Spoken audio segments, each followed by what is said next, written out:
Alright guys, how's it going? I hope you're doing very well. Now a very basic tutorial from myself today, essentially showing you the benefits of frame stepping inside of Blender and how this can be utilised on the render network. Now if you're unaware, frame stepping essentially lets you skip frames in a render sequence, and I highly recommend you do this before rendering out a massive sequence.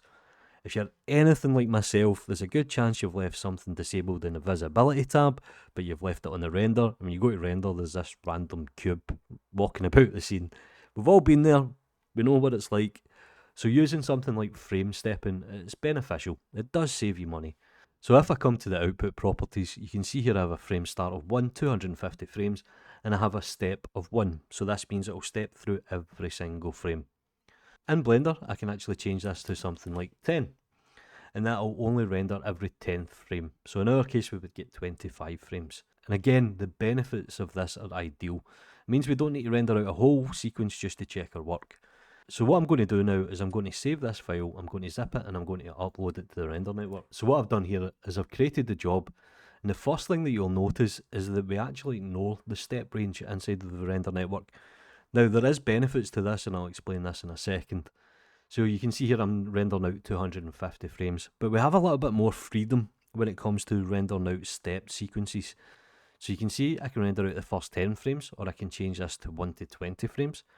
I can do every second frame, which is great for checking your work, or we can drop this down.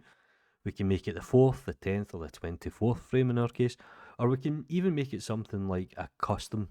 So if I automatically type in here, I can change this to 1 to 150, and you'll notice that this is separated by a dash. So anything that we put in between a dash will be a frame range.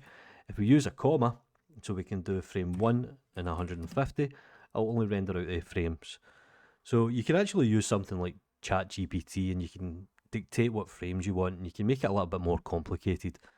But I just wanted to make you aware that we automatically ignore the step range set inside of Blender. And the reason for this is, well, we can do it our side, and you might want to change this when you're rendering. So that's pretty much how you do a frame step inside of the render network.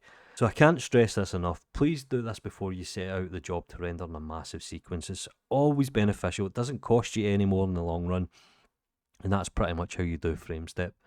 Any questions, please leave them below. Thanks for watching, take care.